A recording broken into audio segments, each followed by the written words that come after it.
L'Église catholique fait mémoire de saint Camille de Lellis et de sainte Catherine, Tekakwitha.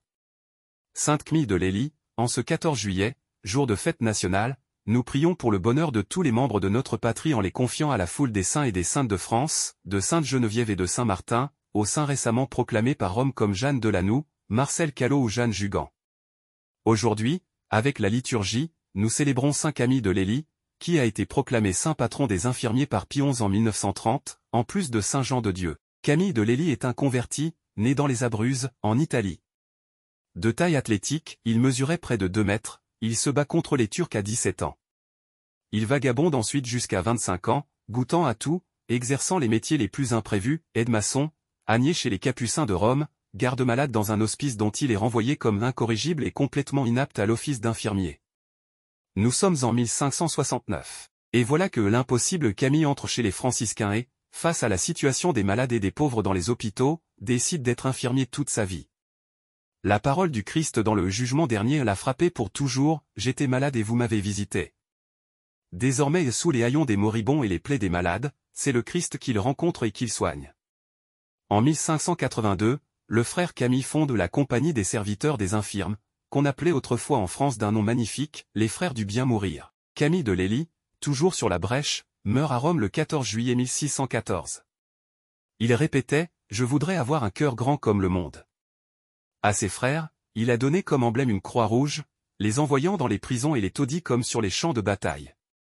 Un jour, à un cardinal venu le déranger dans son travail, il fit répondre qu'il était occupé à soigner les plaies du Christ. Dans la langue latine, Camille désigne un enfant noble aidant au sacrifice. Sainte Catherine, Tekakwitha, cette sainte a été béatifiée par Jean-Paul II, est une fille d'un chef Mohawk. Catherine n'a que 4 ans lorsque sa famille est emportée par une épidémie de variole. La maladie la touchera et lui laissera un visage grêlé et une vue déficiente. Adoptée par son oncle, chef du clan des Tortues, elle se sent attirée par la foi chrétienne, sa mère était convertie au catholicisme. Cette recherche l'amène à 20 ans à se faire baptiser par un père jésuite. Mais son zèle de converti lui vaut bientôt l'hostilité de sa tribu, et la méfiance se mue finalement en persécution sur elle. Catherine sera menacée de torture et de mort si elle ne renie pas sa nouvelle religion. Contrainte de fuir les siens, elle se réfugie dans une communauté de chrétiens indigènes à Kanawak, Québec. Elle y mènera jusqu'à sa mort une vie de prière, de pénitence, de dévouement aux anciens et de chasteté. Cependant, les mortifications qu'elle s'impose altèrent son état de santé et elle meurt à 24 ans.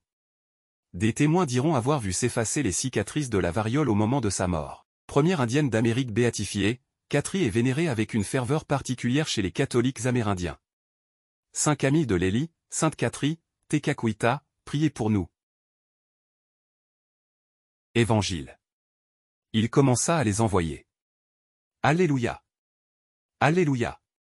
Que le Père de notre Seigneur Jésus-Christ ouvre à sa lumière les yeux de notre cœur, pour que nous percevions l'espérance que donne son appel. Alléluia.